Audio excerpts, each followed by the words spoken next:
નમસ્કાર વિદ્યાર્થી મિત્રો આપણે સંસ્કૃત વિષયમાં નવો જ પાઠ આપણે લઈને આવ્યા છીએ. પાઠનું નામ છે સ્વાભાવિકમ સાદૃશ. પાઠ નંબર 17 હશે અને એનું નામ છે સ્વાભાવિકમ સાદૃશ. એનો આપણે ગુજરાતી અર્થ થાય સ્વાભાવિક સરખાપણું. મિત્રો આ ગદ્ય છે, બરાબર? સ્વાભાવિક સરખાપણું એનો અનુવાદ થાય છે અને તાસ આપણો પહેલો. તો આપણે વાત કરીએ તો આજથી લગભગ 2600 વર્ષ પહેલા, કેટલા વર્ષ પહેલા? તો કે 2600 વર્ષ. 2600 વર્ષ પહેલા આચાર્ય પાણિનીએ જે છે આચાર્ય પાણિનીએ અષ્ટાધ્યાયી નામના ગ્રંથની રચના કરી. આ ગ્રંથ કે આજથી લગભગ 2600 વર્ષ પહેલા આચાર્ય પાણિનીએ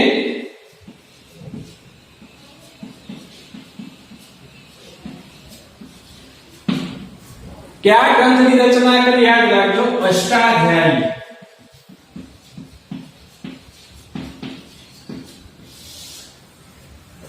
અષ્ટાધ્યાય, અષ્ટ એટલે 8 અને અધ્યાય એટલે કે અધ્યાય, એટલે કે જેમાં 8 અધ્યાયો આવેલા છે એવો ગ્રંથ, એને આપણે કહીશું અષ્ટાધ્યાયી. તો આ ગ્રંથની રચના કરી છે. મિત્રો ખૂબ જ મહત્વનો એક મુદ્દો છે, યાદ રાખજો કે અષ્ટાધ્યાયી નામનો જે ગ્રંથ છે એ ગ્રંથની રચના કોણે કરી? તો કે પાણિનીએ કરી. મિત્રો એટલે આપણે આ પાઠના ગુણભારની થોડી ચર્ચા કરી લઈએ. તો આજે પાઠ છે એ પાઠમાંથી 4 ગુણનું પરીક્ષામાં પૂછાય છે. કેટલા ગુણનું? 4 ગુણનું. એમાં જે 2 માર્ક છે એ 2 માર્કનું ઓબ્જેક્ટિવ પૂછાય છે અને 2 માર્કનો એક પ્રશ્ન પૂછાશે. બરાબર? 2 માર્કનો પ્રશ્ન એટલે 2 માર્કનો ઓબ્જેક્ટિવ આવશે તમારા પાઠમાંથી, એટલે કોઈ વ્યાકરણને લગતી માહિતી આવશે અને 2 માર્કનો કોઈ કદાચ ગુજરાતી પ્રશ્ન પણ પૂછાઈ શકે અથવા જે શોર્ટ નોટ છે શોર્ટ નોટ પણ પૂછાઈ શકે. ટૂંકમાં 2 માર્કની શોર્ટ નોટ હોય, ગુજરાતી પ્રશ્ન હોય અથવા અન્ય પણ કંઈક પૂછાય. એટલે મિત્રો આ પાઠનો જે ગુણભાર છે 4 માર્કનો છે. 2 માર્કનો ઓબ્જેક્ટિવ આવશે તમારે અને 2 માર્કનો કોઈ પ્રશ્ન, કોઈ શોર્ટ નોટ તમારે પૂછાશે. તો આપણે વાત કરતા હતા કે 2600 વર્ષ પહેલા આચાર્ય પાણિનીએ અષ્ટાધ્યાયી નામનો જે ગ્રંથ છે એ ગ્રંથની રચના કરી. મિત્રો આ જે ગ્રંથ છે એ સંસ્કૃત ભાષાના વ્યાકરણનો ગ્રંથ છે. શેનું? સંસ્કૃત ભાષાનું વ્યાકરણ. તો 4000 શ્લોકોમાં, કેટલા? 4000 શ્લોકોમાં સંસ્કૃત ભાષાનું તમામ જે વ્યાકરણ છે તમામ વ્યાકરણને આ ગ્રંથની અંદર, એટલે કે અષ્ટાધ્યાયી ગ્રંથની અંદર આચાર્ય પાણિનીએ સમાવી લીધું છે. અને આચાર્ય પાણિની પછી 100 થી 150 વર્ષ પછી, એટલે કે આચાર્ય જે પાણિની થઈ ગયા એ પછીમાં, એટલે કે 100 થી 150 વર્ષ પછીની વાત છે, આચાર્ય કાત્યાયન થઈ ગયા. કોણ? કાત્યાયન. આ પણ સંસ્કૃત ભાષાના એક વ્યાકરણ શાસ્ત્રી છે. આચાર્ય પાણિની પણ એક સંસ્કૃત ભાષાના વ્યાકરણ શાસ્ત્રી હતા, એમ કાત્યાયન પણ સંસ્કૃત ભાષાના જે વ્યાકરણ શાસ્ત્રી હતા. અને આ કાત્યાયને વાર્તિકોની રચના કરી. શું? વાર્તિકો. આચાર્ય કાત્યાયને વાર્તિકો લખ્યા. આ વાર્તિકો શેના પર લખ્યા છે? તો કે આચાર્ય પાણિનીએ જે અષ્ટાધ્યાયી નામનો જે ગ્રંથ છે એ ગ્રંથની અંદર જે 4000 જે શ્લોકોની અંદર ટૂંકા વાક્યોમાં જે વ્યાકરણ લખ્યું એ વ્યાકરણ પર આ કાત્યાયને વાર્તિકો લખ્યા છે. અને પાણિનીએ રચેલા જે વ્યાકરણ ગ્રંથ ઉપર આ કાત્યાયને વિચાર વિમર્શ કર્યો છે. વિમર્શ કર્યો છે, ચર્ચાઓ કરી છે અને એના પરિણામ સ્વરૂપે તેમણે કાત્યાયન વાર્તિકોની રચના કરી છે. મિત્રો, આ કાત્યાયન પછી 100 થી 150 વર્ષ પછી આચાર્ય જે પતંજલિ છે, યાદ રાખજો, આચાર્ય પતંજલિ થઈ ગયા.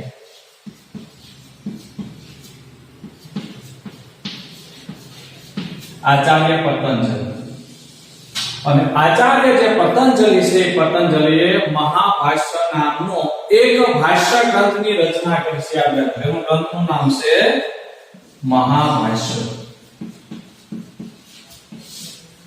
તો આચાર્ય પતંજલિએ કયા ગ્રંથની રચના કરી છે? તો કે મહાભાષ્ય. બરાબર. અને આ મહાભાષ્ય નામનો એમણે એક ભાષ્ય ગ્રંથ લખ્યો છે. નામનો ભાષ્ય, મિત્રો ભાષ્ય ગ્રંથ છે મહાભાષ્ય. અને આચાર્ય પતંજલિએ લખેલા મહાભાષ્ય નામનો જે ગ્રંથ છે, એ ગ્રંથમાંથી પ્રસ્તુત જે પાઠ છે, એ પાઠ લેવામાં આવેલો છે. યાદ રાખો, સ્વાભાવિકમ સાદ્રશ્યમ નામનો જે આપણો જે પાઠ છે, એ આચાર્ય પતંજલિએ લખેલા મહાભાષ્ય નામનો જે ભાષ્ય ગ્રંથ છે, એમાંથી આ પ્રસ્તુત જે પાઠ છે એનો અંશ લેવામાં આવ્યો છે. મિત્રો, વિદ્યાર્થીઓમાં કોઈ એક શાસ્ત્રની નહીં, પણ એક કરતા વધારે જે શાસ્ત્રો છે, એ શાસ્ત્રોની માહિતી મેળવે એવા હેતુથી આ જે પાઠ છે, એ પાઠ આપણી સમક્ષ મૂકવામાં આવેલો છે. તો મિત્રો, આપણે હવે આ જે પાઠ છે એના શબ્દાર્થો સાથે આપણે અનુવાદ પણ આપણે કરતા છે. જ્યાં જરૂર હશે એવા શબ્દો હશે મિત્રો, એ શબ્દોનો આપણે જે અર્થ છે એ અર્થ અહીંયા આપણે બોર્ડ પર લખશું. તમારે પણ આવી જ રીતે તમારી પેડ નોટમાં લખવાનું છે. પેરેગ્રાફ છે એ તમારે તમારા પાઠ્યપુસ્તકમાંથી જોઈને લખવાનું છે. અને પાઠ્યપુસ્તકમાંથી પેરેગ્રાફ લખાઈ જાય પછી તમારે અહીંયા હું જે શબ્દાર્થ લખાવું છું એ શબ્દાર્થો લખવાના છે. એટલે કે તમારે આમાંથી જે પેરેગ્રાફ છે એ જોઈને લખવાની જરૂર નથી. તમારા પાઠ્યપુસ્તકની અંદર આ પાઠ આપેલો છે, 17મો પાઠ છે, અને એનો પેરેગ્રાફ તમારે સૌથી પહેલા પાઠ્યપુસ્તકમાં લખી નાખો.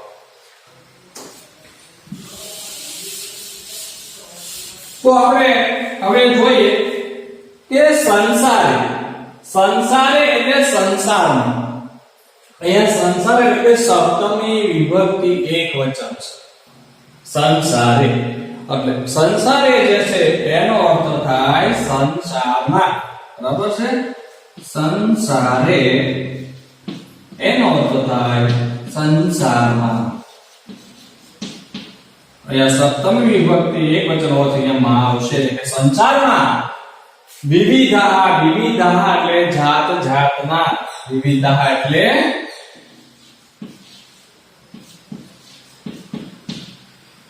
કેવા? તો કે જાત જાતના. પદાર્થ એટલે કે પદાર્થો, અને સંતિ એટલે કે છે. સંતિનો અર્થ થાય છે. યાદ રાખજો, સંતિ એટલે છે. એટલે કે સંસારમાં જાત જાતના પદાર્થો છે.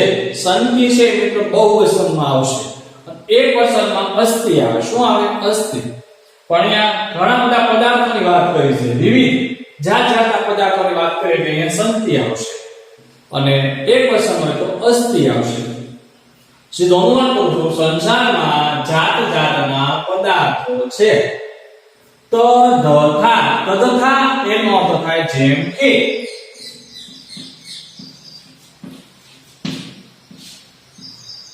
એટલે જેમ કે એટલે કે કયા પદાર્થો છે?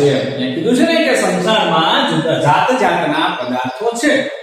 તો કે ક્યાં? તો કે જેમ કે. તથા એટલે જેમ કે સ્વર્ણ લોહાદયો ધાતવ. સ્વર્ણ એટલે સોનું. યાદ રાખજો, સ્વર્ણ એટલે સોનું. લોહ આદય એટલે લોહ પ્લસ આદય એમ આપણે સમજી છૂટી પાડીએ તો પાડી શકાય. લોહ લૌહ એટલે લોખંડ અને આદય એટલે વગેરે અને ધાતવ એટલે ધાતુઓ. એટલે આપણે કરવું હોય અનુવાદ કરવો હોય તો કરી શકાય કે જેમ કે સોનું, લોખંડ વગેરે ધાતુઓ. અહીં આપણે લખી નાખ્યું લૌહાદય. ઓ છે એનો આપણે વિસર્ગ કરીશું. બરાબર, તો આપણે સંધિ છૂટી પાડી દીધું લૌહ પ્લસ આદય. લૌહ એટલે લોખંડ થાય અને આદય એટલે કે વગેરે. ધાતવ એટલે ધાતુઓ. મિત્રો સોનું, લોખંડ વગેરે શું છે? તો વગેરે ધાતુઓ છે. એટલે વગેરે ધાતુઓ. વટ ખદીર આદયો વૃક્ષા. વટ એટલે વડલો. વડ આપણે કહી છે ને, વટ એટલે વડલો, વડ. અને ખાદીર આદયો એની માં સાંભળી સુધી આપણે પાઠ જઈએ તો ખાદીર આદયો બે શબ્દ આવશે. અહીંયા ખદીર આવશે, સોરી, ખદીર આદયો. એટલે સંધિ છૂટી પાડી તો ખદીર. અહીંયા હું સંધિ છૂટી પાડું છું ખદીર પ્લસ આદય. ખદીર નો અર્થ થાય ખેર અને આદય એટલે વગેરે. અને વૃક્ષાહ તો બહુવચન છે. વૃક્ષાહ એટલે વૃક્ષો, એટલે વડ, ખેર. બરાબર ને, વૃક્ષનું નામ છે, બે વૃક્ષોનું નામ છે. આદયો એટલે વગેરે, વૃક્ષાહ એટલે કે વૃક્ષો. બહુવચનમાં છે એટલે વૃક્ષો આવશે, વૃક્ષ નહીં. તો વૃક્ષો. ગો એટલે ગાય. મોટા ભાગના વિદ્યાર્થીઓને ઘરે હશે ગાય બધા પાળે છે, પાલતુ પ્રાણી છે. એટલે ગો એટલે ગાય. ઘોટક આદય. અહીંયા સંધિ છૂટી પડશે મિત્રો. જો અહીંયા આપણે પાડી છે, અહીંયા સંધિ છૂટી પાડી, અહીંયા સંધિ છૂટી પાડી, એટલે વારંવાર આપણે પાડશું નહીં. ઘોટક પ્લસ આદય. ઘોટક એટલે ઘોડો, યાદ રાખજો. અહીંયા લખું છું, ફરી વખત સંધિ છૂટી પાડી દઉં. ઘોટક આદય.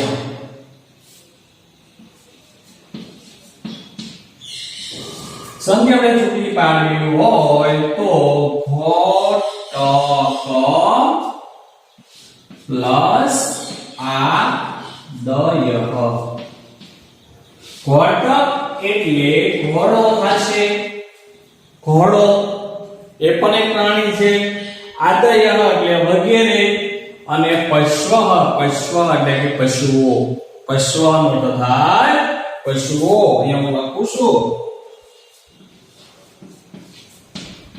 પશ્વ એટલે પશુઓ. બીજું આપણે અનુવાદ કરીએ.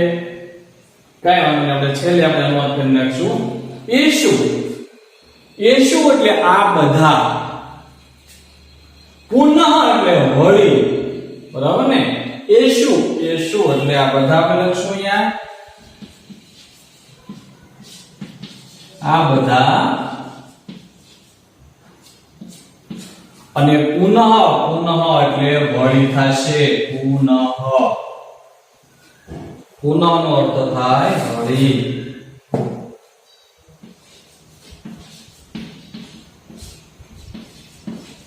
વળી. પ્રત્યેકમ્પી સંધિ છૂટી પડશે. પ્રત્યેકમ મ છે, હલંત આવશે. બરાબર ને. અપી એટલે પણ, દરેક પણ, પ્રત્યેક પણ. અહીં આપણે સંધિ લખી લઈએ ભાઈ. પ્રત્યેકમ્પી. આ આપણને શબ્દ આપેલો છે. આની આપણે સંધિ છૂટી પાડવી હોય તો પ્રત્યેકમ હલંત આવશે પ્લસ અતિ. પ્રત્યેકમ એટલે દરેક, દરેક પણ. પદાર્થ એટલે કે પદાર્થો બહુવચનમાં છે. ભિન્ના એટલે કે જુદા જુદા. ભવંતી એટલે કે હોય છે. તો અહીંયા બહુવચન છે એટલે અહીંયા પણ બહુવચન એવું ભવંતી ભૂ ધાતુ સાથે અંતે આવ્યું છે. બરાબર. વર્તમાન કાળ, અન્ય પુરુષ બહુવચનનું રૂપ છે.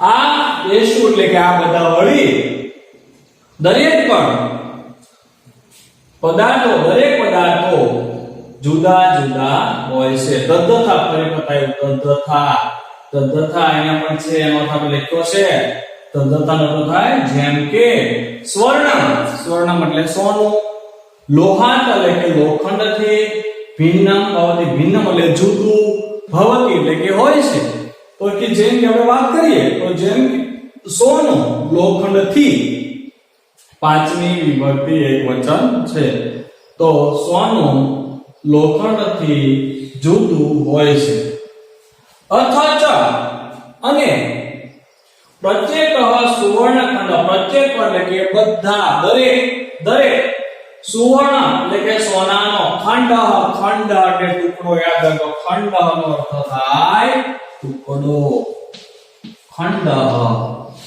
એનો અર્થ થાય ટુકડો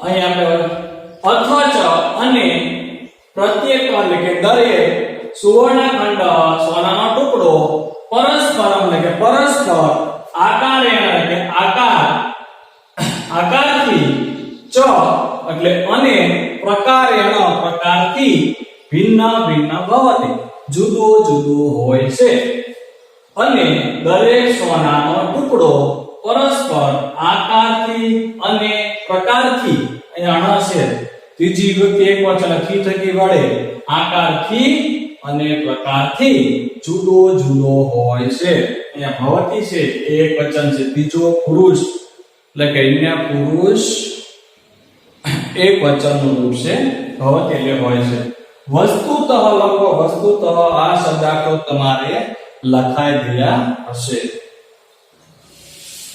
છતાં અહીંયા આપણે થોડુંક અડધું ભૂસીશું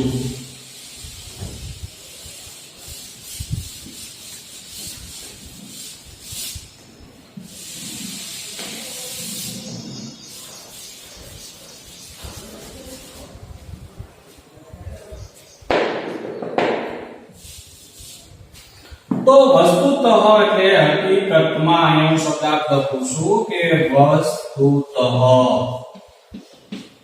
એનો અર્થ થશે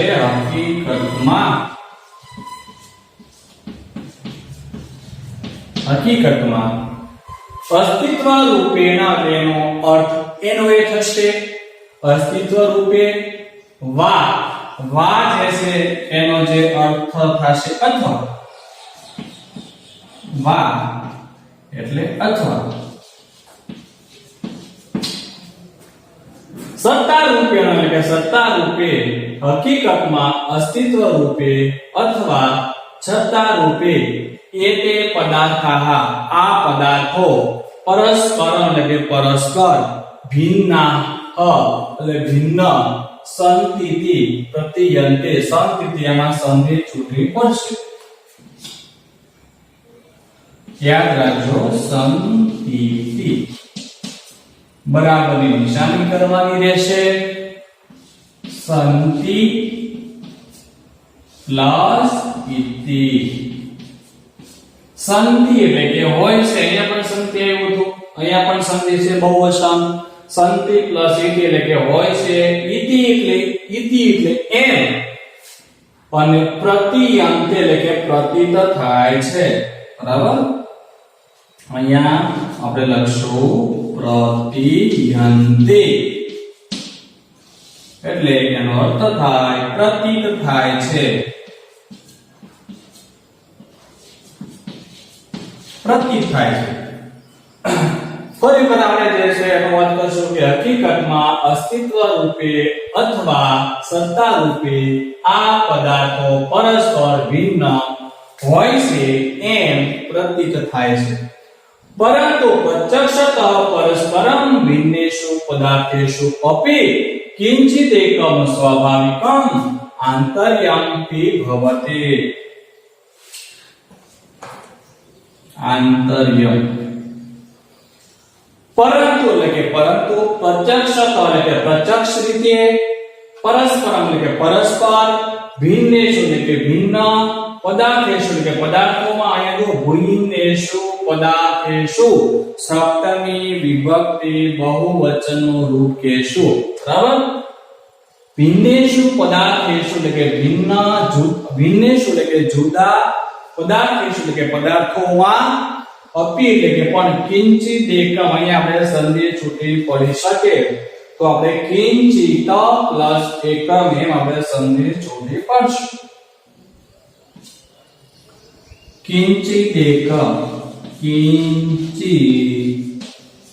એકમ આવો શબ્દ આપણને આપેલો છે આ તમારે હવે લખાઈ ગયું હશે હું અહીંયા પૂછી નાખું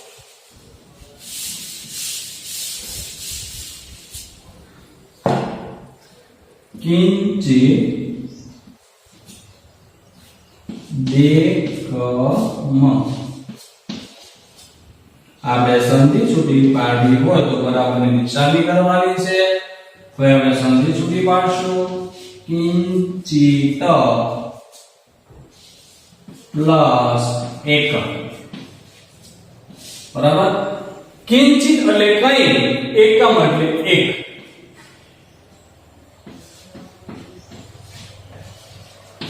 કઈ એક સ્વાભાવિકમ એટલે સ્વાભાવિક આંતર્યમ કે એની પણ આપણે સંધિ છૂટી પાડશું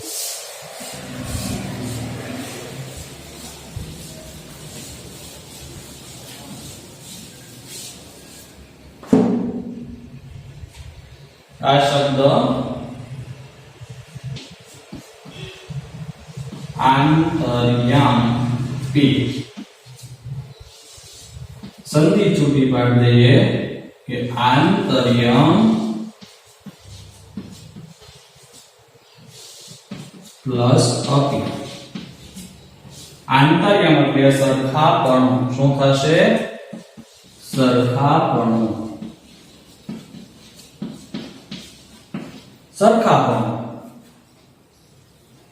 ભવતી એટલે હોય છે સીધો નોંધ કરીએ પરંતુ પ્રત્યક્ષ રીતે પરસ્પર જુદા પદાર્થોમાં પણ કઈ એક સ્વાભાવિક સરખાપણું હોય છે તે પદાર્થાઃ યદા ક્રિયાયાં પ્રયુક્તા ભવતિ તદા અસ્ય પ્રતીતિ ભવતિ તે પદાર્થાઃ એટલે કે તે પદાર્થો યદા એટલે કે જ્યારે ક્રિયાયામ એટલે ક્રિયામાં પ્રયુક્તઃ પ્રયોજાય છે પ્રયુક્તઃ એટલે પ્રયોજાય છે અહીં આપણે શબ્દનો અર્થ લખી નાખીએ કે પ્રયુક્તા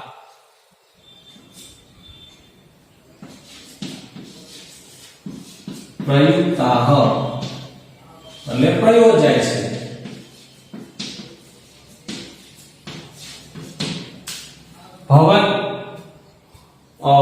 ભવંતિ એટલે કે પ્રયોજાય છે તદા એટલે કે ત્યારે અશ્ય એટલે કે એની પ્રતીતિ એટલે કે પ્રતીતિ અને ભવતિ એટલે કે થાય છે સીધો આપણે અનુવાદ કરીએ કે તે પદાર્થો જ્યારે ક્રિયામાં પ્રયોજાતા હોય છે ભવંતિ હોય છે ત્યારે એની પ્રતીતિ થાય છે અશ્ય સિદ્ધાંતસ્ય ઉપદેશઃ દ્વાવિંશતિ વર્ષેભ્ય પૂર્વમ આચાર્યેણ પતંજલિના સ્વકીય વ્યાકરણ મહાભાષ્યે કૃતઃ તત્ર તે કથયન્તિ હવે આપણે જોઈએ કે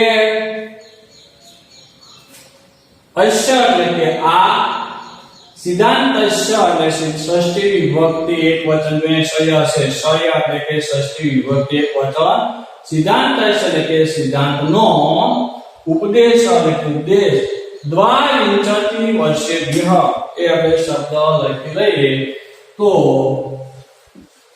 દ્વાવિંશતિ શત વર્ષેભ્ય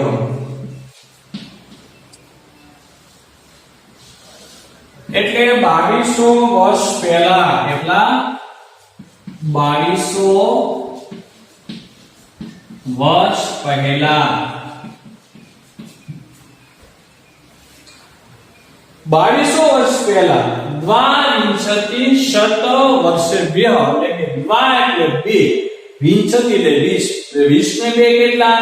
વિંશતિ એટલે કે 20, દ્વા એટલે 2, 20 ને 2 22, શત એટલે 100 એટલે 2200 વર્ષ પૂર્વ એટલે કે પહેલા.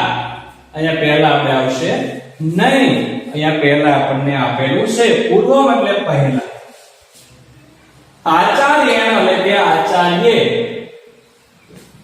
આચાર્ય પતંજલિના એટલે કે પતંજલિએ સ્વકીય એટલે પોતાના વ્યાકરણ મહાભાષ્ય, વ્યાકરણ મહાભાષ્યમાં અહીંયા પણ સપ્તમી વિભક્તિ એકવચન સંસારે વ્યાકરણ મહાભાષ્ય, બરાબર ને? સંસાર એટલે સંસારમાં, તો વ્યાકરણ મહાભાષ્ય એટલે કે વ્યાકરણ મહાભાષ્યમાં કૃત એટલે કે કર્યો છે. હવે આપણે જોઈએ, સીધો અનુવાદ કરીએ કે આ સિદ્ધાંતનો ઉપદેશ 2200 વર્ષ પહેલા આચાર્ય પતંજલિએ પોતાના વ્યાકરણ મહાભાષ્યમાં કર્યો છે. તત્ર એટલે કે તેમાં, તે એટલે કે તેઓ, કથયંતી એટલે કે કહે છે, તેમાં તેઓ કહે છે. હવે આપણે સીધું જે છે અનુવાદ કરશું, સીધો અનુવાદ કરું છું વિદ્યાર્થી મિત્રો. અહીંયા ધ્યાન રાખજો, સંસારમાં જુદા જુદા અથવા તો જાત જાતના, ફરી ફરી આપણે જોઈ લઈએ, સંસારમાં જાત જાતના પદાર્થો છે, જેમ કે સોનું, લોખંડ વગેરે ધાતુઓ, વડ, ખેત વગેરે વૃક્ષો, ગાય, ઘોડો વગેરે પશુઓ. ચ એટલે અને, તો આપણે અને અહીંયા લઈએ અને, બરાબર ને? કે જેમ કે સોનું, લોખંડ વગેરે ધાતુઓ, પછી વડ, ખેત વગેરે વૃક્ષો અને ગાય, ઘોડો વગેરે પશુઓ. આ બધા વળી પ્રત્યેક પણ અથવા દરેક પણ, આ બધા દરેક પણ પદાર્થો જુદા જુદા હોય છે, જેમ કે સોનું લોખંડથી જુદું હોય છે, અને અથચ એટલે કે અને દરેક સોનાનો ટુકડો પરસ્પર આકારથી અને પ્રકારથી જુદો જુદો હોય છે.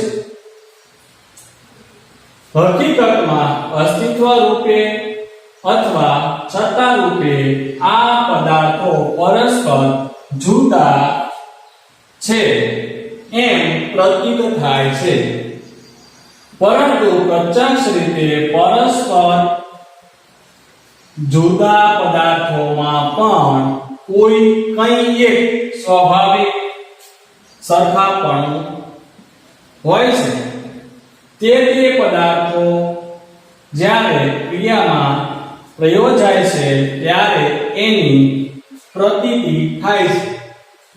આ સિદ્ધાંતનો ઉપદેશ 2200 વર્ષ પહેલા આચાર્ય પતંજલિએ પોતાના વ્યાકરણ મહાભાષ્યમાં કર્યો, તેમાં તેઓ કહે છે. મિત્રો, તો અહીંયા આપણે બે પેરેગ્રાફ આપણે લીધા છે.